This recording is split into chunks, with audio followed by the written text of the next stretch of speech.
Hoje iniciamos o Canapé na Friporto com uma das pessoas mais emblemáticas da arte, que é nada mais nada menos do que Gabriel Wilkebon. E aí, meu irmão? Satisfação ter contigo aqui. Bom? Muito bom. Me fala um pouquinho da tua inspiração e do que está aqui. Fala um pouquinho. Então, a gente trouxe aqui para a feira esse ano um recorte de 20 anos de trabalho. Então, essas séries aqui são divididas em 8 trabalhos, né, que vão contemplando o homem contemporâneo e seus diversos debates, discursos.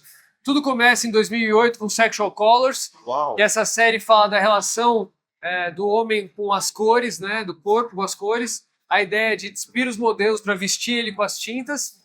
E cada uma dessas cores tem um impacto sobre a gente, né?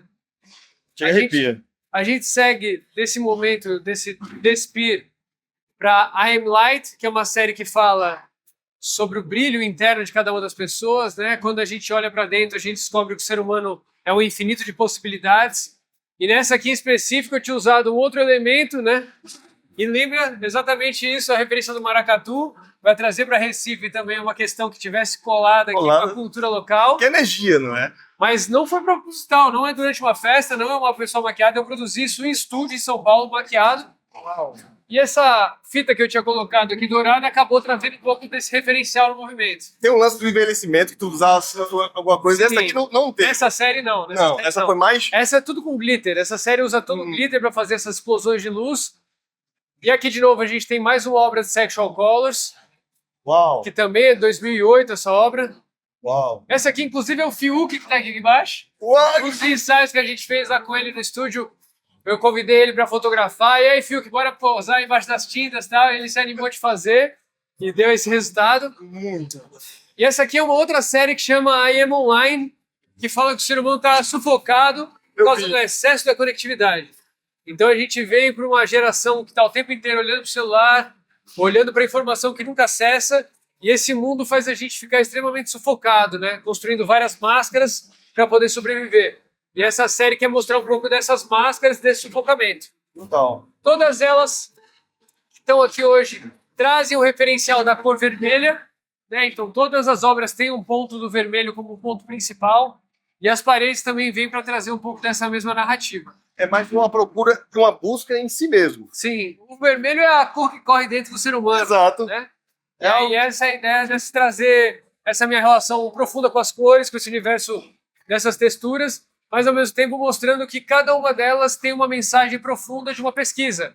Quando você coloca todas juntas assim, dá uma sensação que é uma coisa só, né? Tem uma unidade, mas cada uma tem uma pesquisa que durou quase 2 anos para chegar no resultado de uma exposição.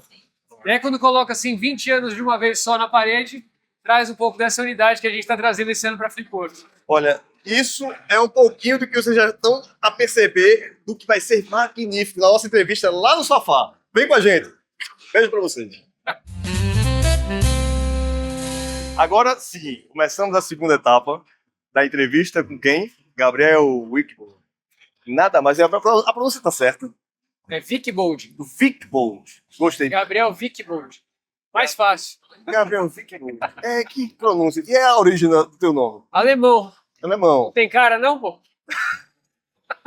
Tá mais pra brasileiro. Indiano, né? Uma coisa, Oriente Médio aí, né? Acho que massa. Eu chego nos lugares no Oriente Médio lá, os caras já chegam falando em árabe comigo. Quando eu vou fazer exposição nos lugares lá, todo mundo... Mas tem uma ligação? Tem alguém da família...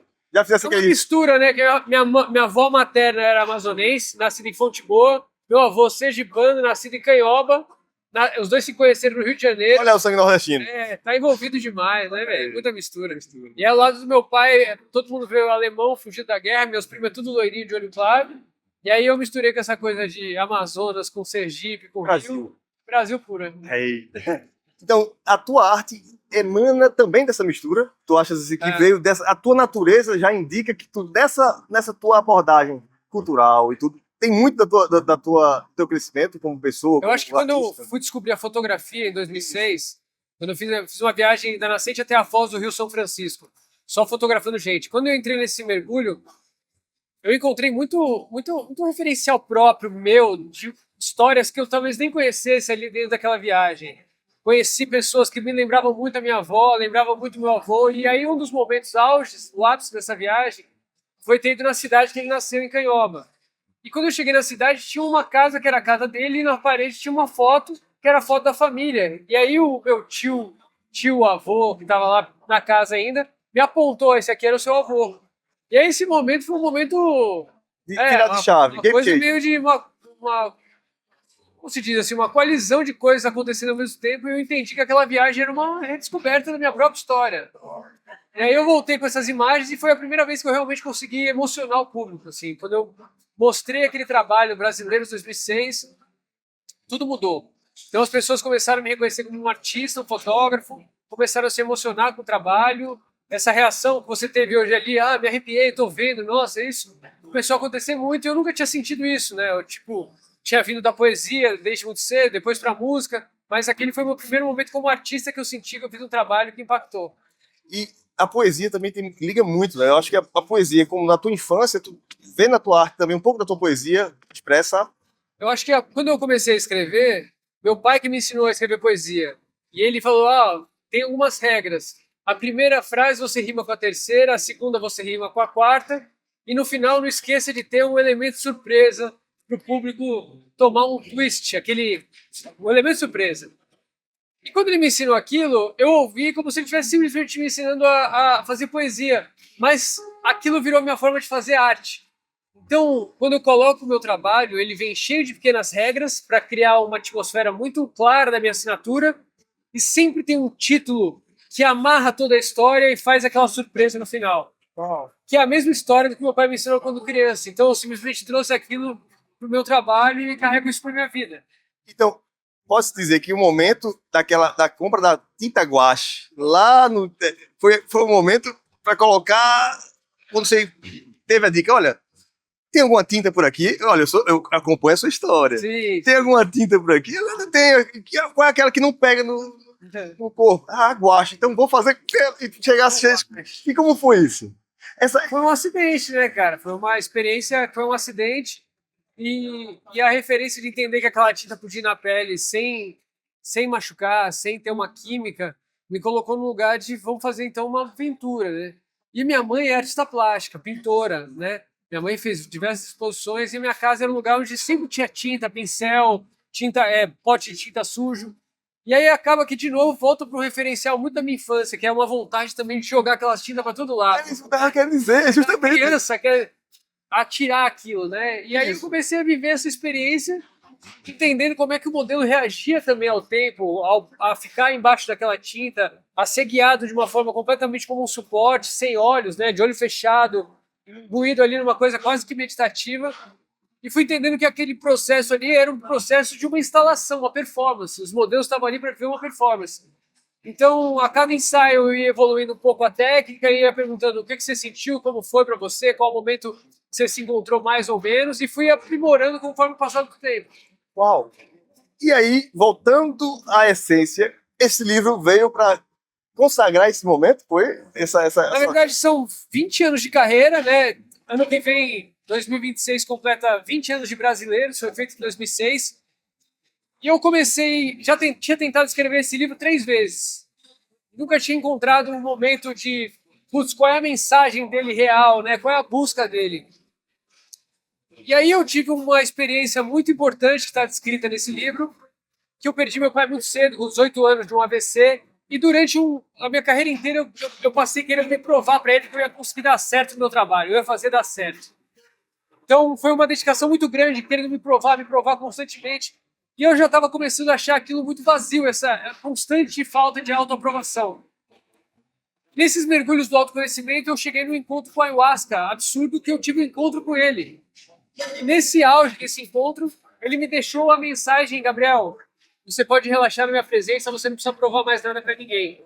E ali foi desconstruída uma grande história que para mim foi esse confronto pai e filho de me provar para ele assumir que eu sou o artista, né?